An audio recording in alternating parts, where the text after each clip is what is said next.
my mum tells this story of when I was about 4 years old, I think I was.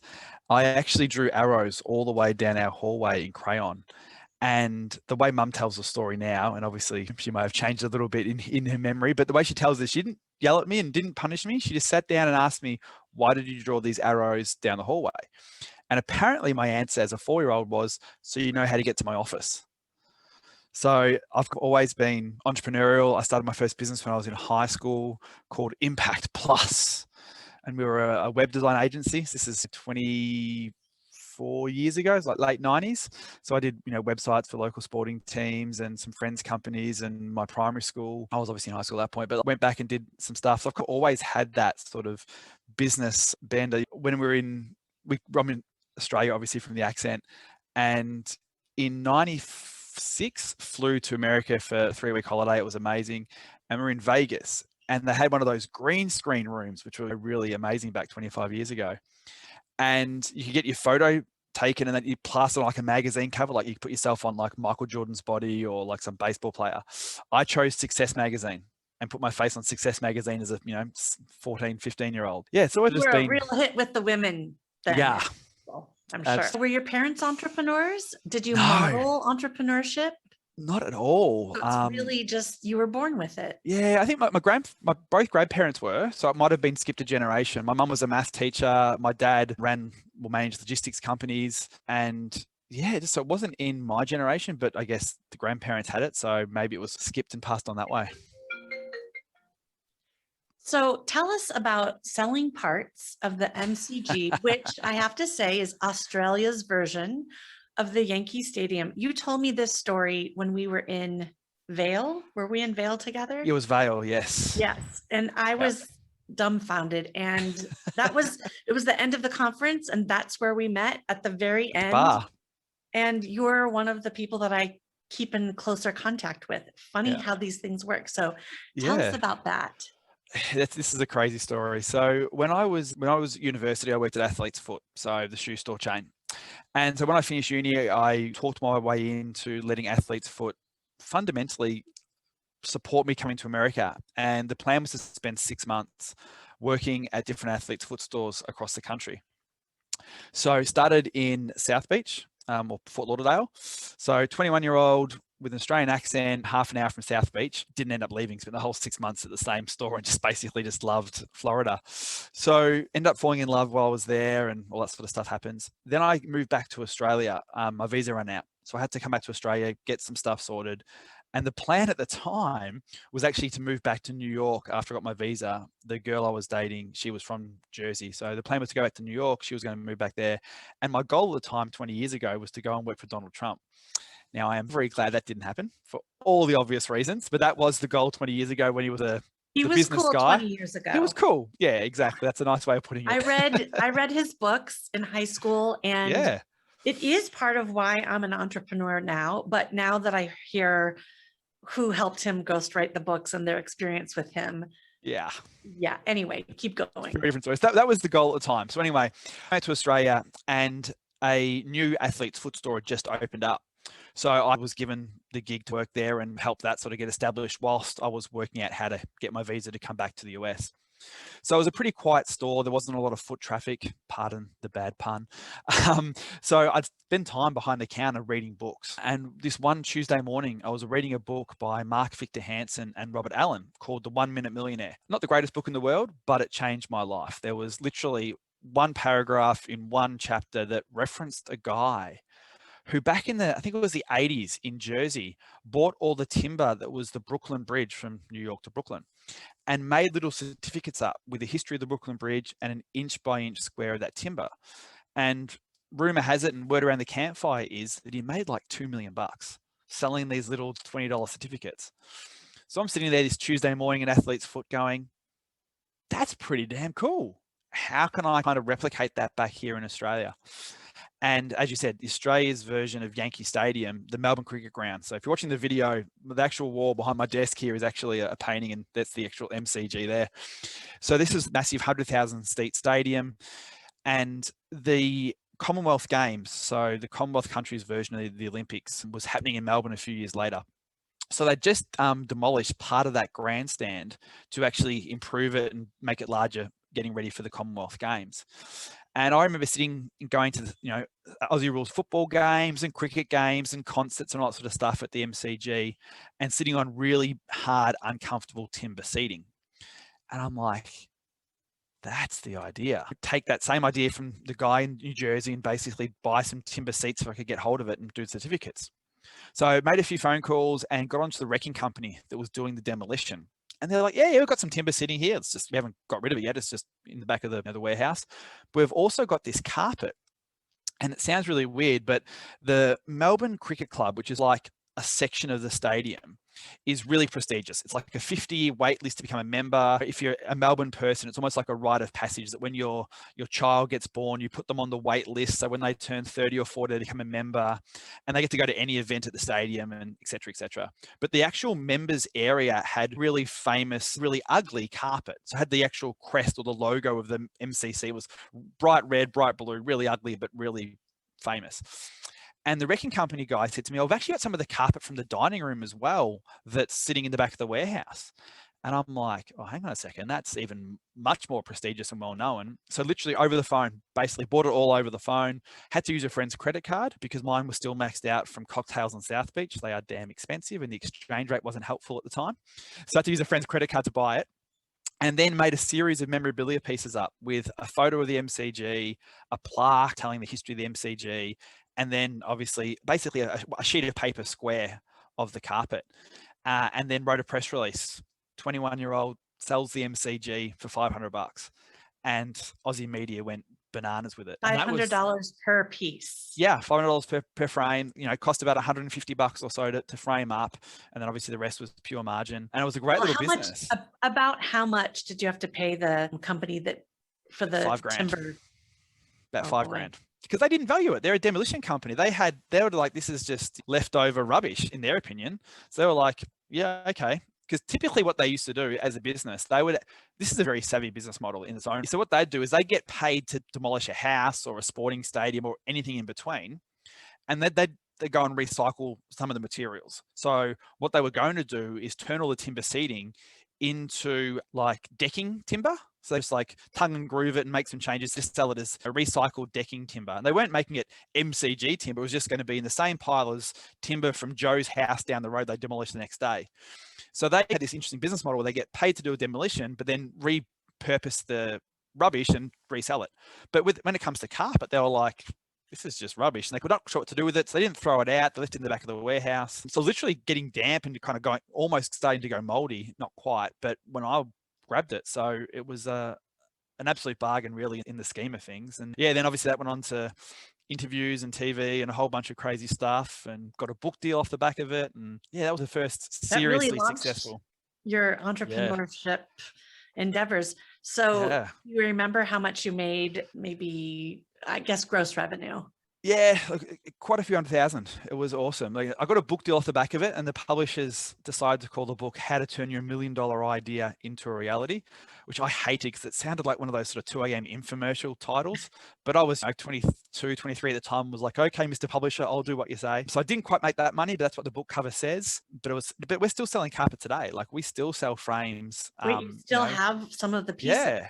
So the amount of carpet I bought was almost a basketball court size, to give you a visual idea. So it was a massive amount of carpet, and each frame was only a sheet of paper, legal letter size. So obviously there's thousands of pieces really when you break it down. So we're still selling frames to this day, not as much as we were at the time, but the occasional person wants to buy it for their dad's 80th or for a retirement gift or for a pub or a bar that wants to have memorabilia around the wall. So they still tick over here and there, which is pretty crazy 20 years on. That's amazing. So you mentioned you wrote a book. I have read one of your books, not that first one, but don't buy the first one. It's crap. Funnily enough, I actually got a ghostwriter. So I actually, talking about the Donald Trump mentioned before about how they used a ghostwriter, I actually had a ghostwriter for my first book, and we had breakfast every week, twice a week for about 4 months. And I sit over breakfast and kind of just spout wisdom that a 22-year-old can have for business. It was a bit of a joke, really, in hindsight. Leverage a lot of other books and references and stuff like that. But yeah, ghostwriting didn't work in my favor in that regard. It was, the book was okay, but I wouldn't recommend people buy it. Okay, we should move on to Cadence, Yeah. which is the book that I read after meeting you at that. It's written in, a storytelling format rather than a how-to or a manual. And so I want to know more about why you chose that format and how you published it as an author. Yeah, sure. Yeah, so Cadence is based around the frameworks that we've used in our companies for the last sort of decade or so. So I now have a telecommunications group, consult with some other businesses, have some other investments, and fundamentally we use that framework a lot for our focus on growth. So that's the purpose of the book, is to share the framework we use to focus our attention as managers and marketers. But in terms of the book, so yeah, it's a storytelling format, and it's based on a true story, actually. I thought, a lot of business books are very dry. You can get the gist of it in 3 chapters, but then it's just expanded to 20 with just random fluff because it has to. Whereas I also thought that where the framework has been super helpful over the last 5 or 6 years that I've shared it and talked about it, is a lot for business owners who are often really good at their craft, but haven't had a lot of experience running a business. So you may have read the E-Myth, so you realize you got to work on your business rather than in it, but then you're left with this, well, what stuff do I work on? There's still there was that gap left. So the book fills that space. So what we decided was a storytelling format was going to be probably more accessible to that kind of audience. Obviously, every business owner should read it, and feedback's been fantastic, but to make it accessible to that part of the audience, went down the path of a story just to make it more engaging. It's still a quick read, so there's no sort of fluff with just extra stuff in there. So that's the reason. Interestingly enough, I read that maybe 2 years ago is when we met. Yep. And I could tell you, I can't tell you the characters' names, but about the bicycle shop I remember the story, which is really unusual, especially for a business book. So yeah, you had something going there. So was this professionally, were you using a traditional publisher? no. So used a hybrid. Ended up going down the hybrid path. The first book I did, the $1 Million Idea book, was with Wiley, which is one of the larger publishers globally. And I had a very interesting experience with those guys. They paid me a good advance. They were very unentrepreneurial in the way they wanted to do marketing. Like, I wanted to do stuff like, let's give away some frames and pick some key bookstores around the country and say, anybody who buys a copy of the book can go in the draw to win a frame. And they're like, oh, the bookstores wouldn't do that. That's just, no. I'm like, but imagine that frame in the middle of a bookstore. It's going to get people's attention. They can buy a book. And radio stations do that. Why couldn't they parlay that? Why didn't they? It was frustrating as this young marketer going, here's all these creative ideas, and they just weren't willing to do it. So I went, no, I'm not going to do that. And I didn't want to go down the fully self-published angle, purely for 2 reasons. One is just the distribution is easier with a hybrid, and I'll explain what hybrids are a bit more if people don't know. But also, secondly, I think there is still a lot of credibility in having a third-party brand on the book. So not self-published. Obviously, yes, you get less revenue and things like that, but the benefit of having someone like Morgan James, which is the hybrid publisher I decided to use, is it has that third-party endorsement on the cover as a publisher, which I think is really good for speaking engagements and consulting and stuff like that. It's just that extra bit of credibility. It's on the spine and in the inside front cover. Yeah. Just thank you for this. Yeah. Good clarity. So that's the kind of the angle in that regard. So I still had complete control editorially about the title and the content. Obviously, given the experience I had previously with Wiley and the title, I wanted to have control over that. So I had still complete creative control about the content and all of that. They did all the distribution. They had the network to get into bookstores. It was across the US in airports and all that sort of stuff. So they had all that down pat. They did all the typesetting. I didn't have to handle any of that kind of headache. Getting into airport bookstores is a challenge. And absolutely, what I'm learning as an author, that it's a pay to play situation now. I don't know if it was then 2 years ago, wasn't that long ago, but yeah, I think I don't know the nuances. I know I didn't have to pay for it. So maybe the benefits of the hybrids, they have some budgets here and there. They're not as big or as and have as much weight behind them as the Penguins or the larger publishers. Right. But there is that benefit of having that in between. And that worked really well for me. Good. So the next thing I want for you to talk to us about are the 7 levers of business. You probably say lever. And can you go into depth on one of them? Yeah, sure. So this is the framework that we talk about in Cadence. To give you just a bit of context. So obviously I mentioned we have the telco group now. And when we started that business, this was 16 years ago, probably more now, we did a really good job of lead gen. We owned Google in Australia for telco stuff, and we were doing really good with lead gen. And we were basically a sales and marketing company, and we had no technical experience, and we were basically outsourcing all the installations of the phone systems that we were selling to effectively competitors. So we'd make a sale, we'd find a solution, we'd sell it to a client, and then it would obviously need to get programmed and installed. So we'd find a subcontractor and pass the client onto them effectively to do the installation.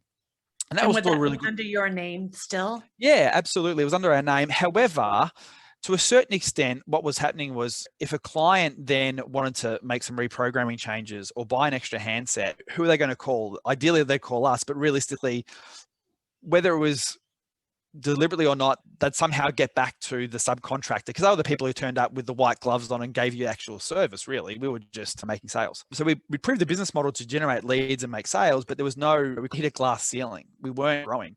We started to figure out what was causing this. So we sat down and started over time looking at, well, what was working well, what was not working well, and we could realize that we had very little repeat business from our client base, and that was purely because we were giving them to our competition effectively.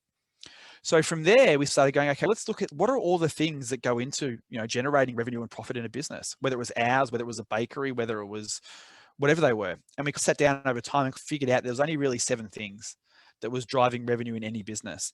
And that kind of became this 7 levers focus. And there's 2 levels to it. So fundamentally, to break them down, it's suspects. How many people actually are aware of your business, come to your website, walk into your shoe store, whatever it might be? So that's how many suspects do your business get, and what are you doing to actually generate more suspects? Then you've got prospects. These are the people who actually put their hand up and make some sort of micro commitment as they get closer to the sale. So if we use the Athlete's Foot store as an example, they are people who sit down and try on a pair of shoes. In our phone system business, it's people who actually, picked up the phone, had a conversation with our sales team, and got to the point where we could send them a proposal. Maybe an online business, it might be something that downloads the free report, for example. There's some sort of micro commitment people make from just, being aware of you and coming to your business, your website, or wherever it might be, and actually buying. But then obviously the third lever is conversions. How do you actually get people to actually open up their wallets, give you a credit card, and purchase? So then, okay, that sort of drives the buyer. Then what drives the revenue? Well, you've got average item price and items per sale. What's the average price of the items you're selling your clients, and how many items are they buying? Are they buying the fries? It's an overused analogy, but would you like fries with that? So they're 2 elements you have control over as a business owner. Then you've got transactions per client. How often do they come back? And that was our biggest hole in the telco originally. We weren't doing anything at all.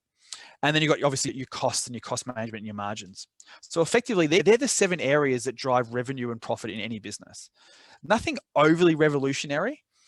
But the thing is, the question you ask yourself is, am I focusing on each of these things individually and consciously trying to increase and control the outcomes in all of those? What are we doing this month to increase our prospect rate? What are we doing this month to increase our items per sale? And the really fascinating thing that we found and blew my mind, and Mum being the math teacher that you mentioned earlier fell in love with, is that if you just increase each of those 7 areas by 10%, just get 10% more web traffic, just go from a conversion rate of 11% to 12.1%, increase your items per sale from 1.1 to 1.21, just every 10th person buys something else. So just 7 small 10% wins. The aggregated result of that is doubling your profit. It's insane when you look at it like that, because I think most people, when they go, oh, I've got to grow my business, I've got to be Babe Ruth, hit it out of the park and double the traffic to my website, or I've got to double our conversion rate. And this stuff is damn hard to do. Doubling anything is a lot of work. Whereas if you go, okay, hang on, let's look at all these 7 areas in isolation and just try and get a 10% win in each, the cumulative effect is doubling your profit. And that's the framework that we talk about in the book and I consult on and we use in our businesses. And that's the framework and the focus, which has been a big driver for us. And what did you do with your business to retain those clients and make them repeat clients? Yeah, so the big thing for us was we actually ended up hiring technicians. That was one of the big things we first did, is we took that back in-house as a very early kind of, hang on, the volume in our business makes sense now, we can justify the capital expense. Early on, we were just trying to keep overheads low and just prove the business model or the lead gen model. But then it got to the point where it just made sense for us to hire tech. So we have our own technicians now. But then also we've delved deep into that with just a bunch of automated marketing. So we have SMSs and emails and prompts in our system for the sales team to do follow-up calls. So we have a lot more automation now in that process to actually, own and control the relationship with the past client. And so we're constantly refining that, like what emails are working well, what's getting good open rates, what's actually getting engagement. Do we make a phone call here? Do we send a thank you gift there? So we're always trying to refine that and basically continually looking at each of those areas separately and going, okay, in isolation, how can we improve our transactions per customer more? How do we expand our product range? How do we offer something new? How do we, whatever we might be doing to drive more of those repeat engagements and stuff from our clients in all the different business units. When you put that into play, when you switch from the outside source doing the fulfillment to bringing it in-house, I'm going to assume that it actually resulted in more than a 10%. What was the number for you, or what is it today compared to when it was then? Oh, yeah. To tell you what the jump was, it'd be really hard because it was, over a decade ago, we started hiring our own staff to solve that problem. So in terms of the impact it had to our business, I couldn't even guesstimate the return, but it was a massive difference for us because for us, we had no repeat business. So going from no repeat business from a client to anything was more than a 10% increase because it was basically, it's going to be at least 100. Do you measure repeat business? Is it a separate element? We do now. We measure all these areas. Yeah. So we actually we report to the board. As a board, we actually pull a canvas up with all these 7 areas, and that's what we report on every month. And we're going, what's our transactions per client this month? From our, in our e-commerce business, we have a business called Simply Headsets, which is the largest headset reseller in Australia. So we're looking at how many people come to our website every month. That's our suspects. How many people click add to cart? That's our definition of prospects. What's our conversion rate this month? So average item price. So we're reporting on all these things every month and going, are we going up or down? And what are we doing to actually increase one of these every month? And we're going, this is our, transactions per client. How do we increase that? What are we doing to get more? Do you measure and look at when a prospect engages with you, what the timing is from that engagement to the sale?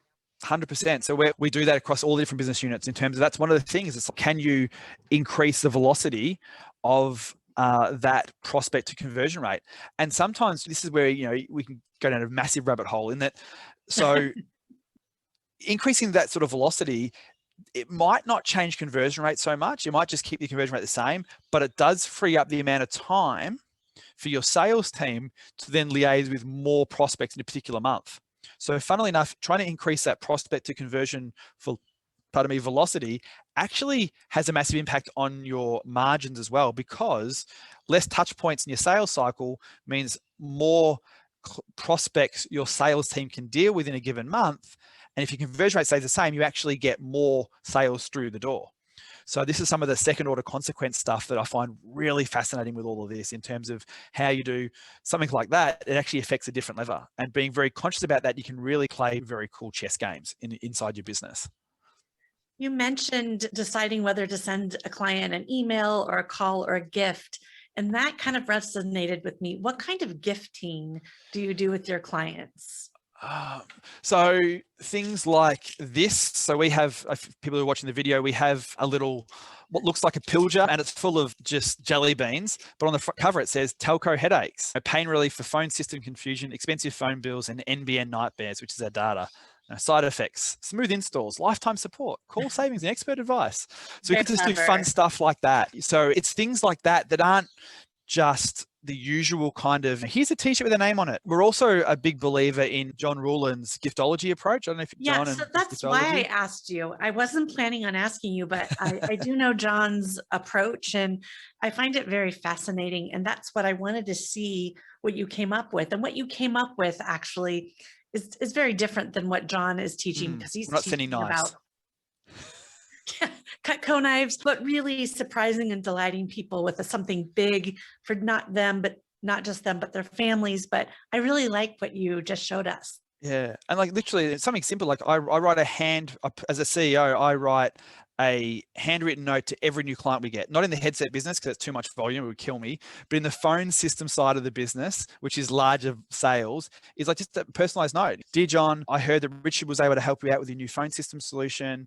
We know the Avaya IP 500 is going to be perfect for your consulting practice. Thanks for being part of our community, Pete. Just that, it just wows people. It takes me, 10 seconds. So I spend 20 minutes a day, or that's probably, that math You doesn't quite sent work. me But something really interesting in the mail, and to get something all the way from Australia, because it's a challenge, it's logistics challenge, but it's also expensive. And what you sent me was really sweet. And I really thought my business, my line of work was very much impacted by COVID.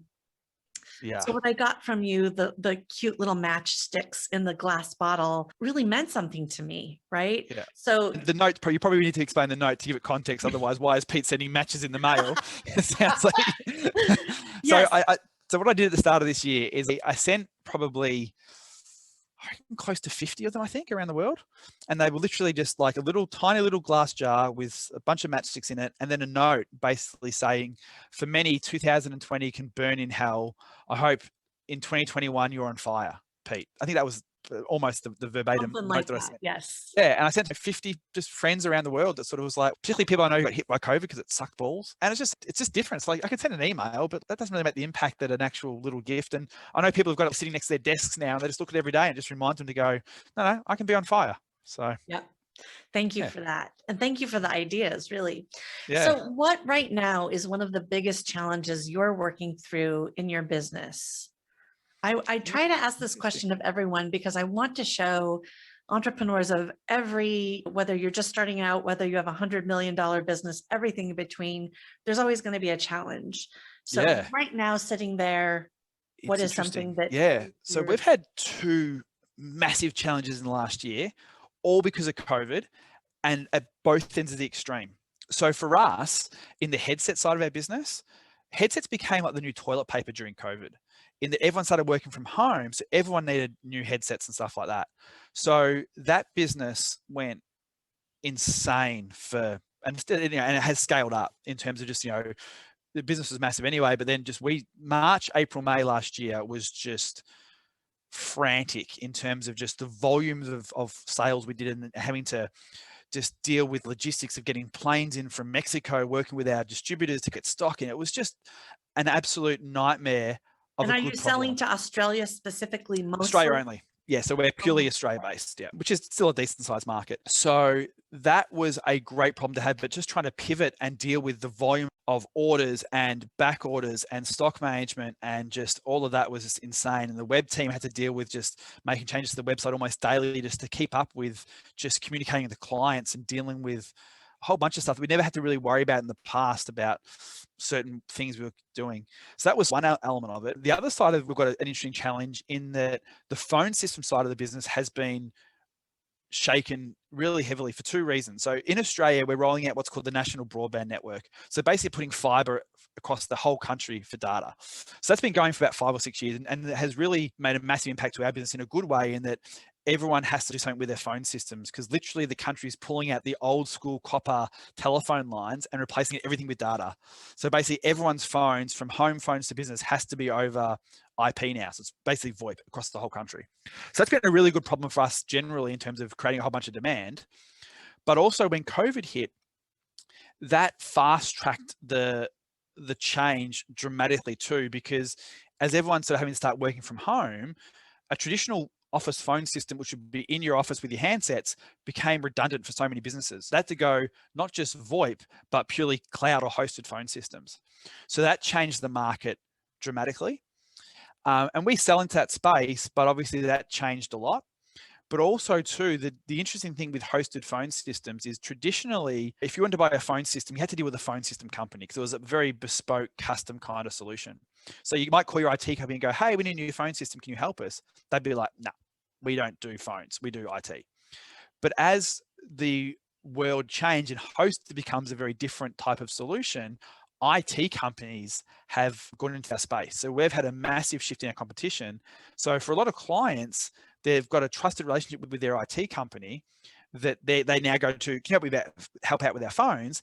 Oh yeah, we actually can.